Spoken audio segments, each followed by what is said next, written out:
3টা থেকে এখানে আসছি। আসার পরে কালকের রাত্রে পাম্পালারা তো তেমন একটা জানে না যে তাদের মেসেজ বলে যে অমুক জায়গা আছে কিন্তু আসে না গ্যাস। তা কেডিতে কালকে একটা 800 লিটার আইছে। আর পরে হ্যাঁ বরিশাল তো 800 হাজার গাড়ি। এই হাজার হাজার গাড়ির মধ্যে কালকে মারামারি গেছে প্রচুর। ঠিক আছে, গ্যাস বাগর 200-300 গ্যাস দিয়েছে।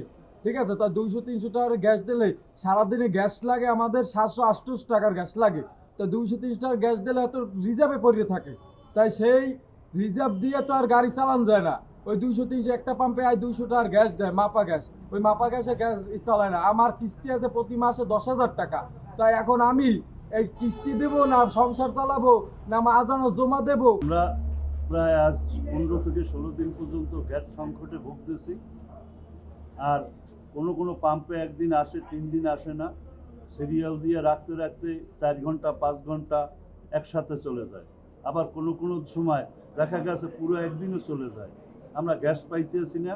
গ্যাস সংকটের কারণে আমাকে আর্থিক জীবন চলতে খুব কষ্ট হইতে আছে। গ্যাস নিতে আজকে বহুদিন ধরে এই গ্যাসের সমস্যা। আমরা গরিব শ্রমিক, আমরা এই সিএনজি চালাইয়া বাঁচি সংসার ছেলেমেয়ে নিয়ে, কিন্তু এই গ্যাসের যে সমস্যা বাঁচার মতন কোনো কুল কিনারা নাই।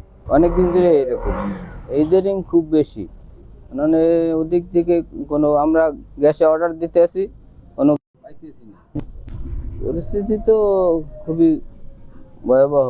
গাড়ি মানুষের এই যাত্রীগো হয়রানি, এই গাড়ির ড্রাইভারগো কষ্ট।